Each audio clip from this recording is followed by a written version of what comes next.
विषय वेळ. बोलतात वेळ ही कोणासाठी थांबत नाही, गेलेली वेळ परत येत नाही, येणारी वेळ ही कोणाला माहीत नाही.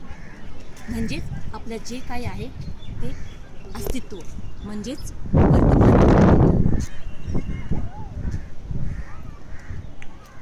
माणूस नावाचा प्राणी हा खूप विचारात्मक असतो.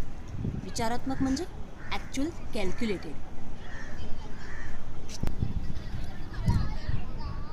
ॲक्च्युअल कॅल्क्युलेटेड म्हणजे विचारात्मक असणं ही चुकीचं नाही, पण कुठलीही गोष्ट जसं रिलेशन असणं त्याला कॅल्क्युलेशनवर ठेवणं थोडं बरं नाही वाटत नाही.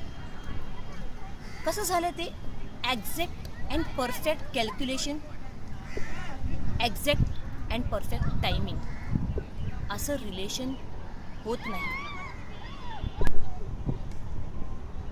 जेव्हा आपल्याच कुठल्या माणसाकडे आपल्याला द्यायला वेळ नसते तेव्हा कळतं वेळेलाही खूप किंमत आहे. वेळ ही आपल्याला खूप गोष्टी घडवते आणि खूप गोष्टीची साक्षीदारही असते. वेळ ही जर कोणाला सांगून येत नसेल तर जाताना निरोपही देत नाही. बोलतात सर्व गोष्टी वेळेवर झाली पाहिजे, पण असे बरेच गोष्टी आहेत की ज्याला वेळ ठरून होत नाही. जसं एका आईने मुलाला दिलेला जन्म किंवा मरण, आणि न कळत कोणावर होणारा प्रेम.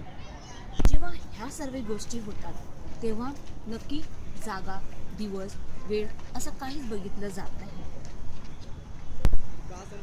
वेळ ही चांगली की वाईट हे त्याचा उपयोग की दुरुपयोगावर ठरवता येत नाही, पण त्याच्याकडून झालेल्या परिणामावर नक्की ठरवता येतं.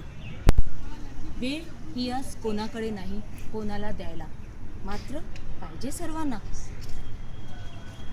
तर आपली ही अमूल्य वेळ एकदा तरी कोणाला देऊन बघा, काय जणू कोणाला कशी उपयोगी पडेल. आपली स्नेहांकित Sapna Karande. Okay guys, then please do like my video आणि सबस्क्राईब करायला विसरू नका. धन्यवाद.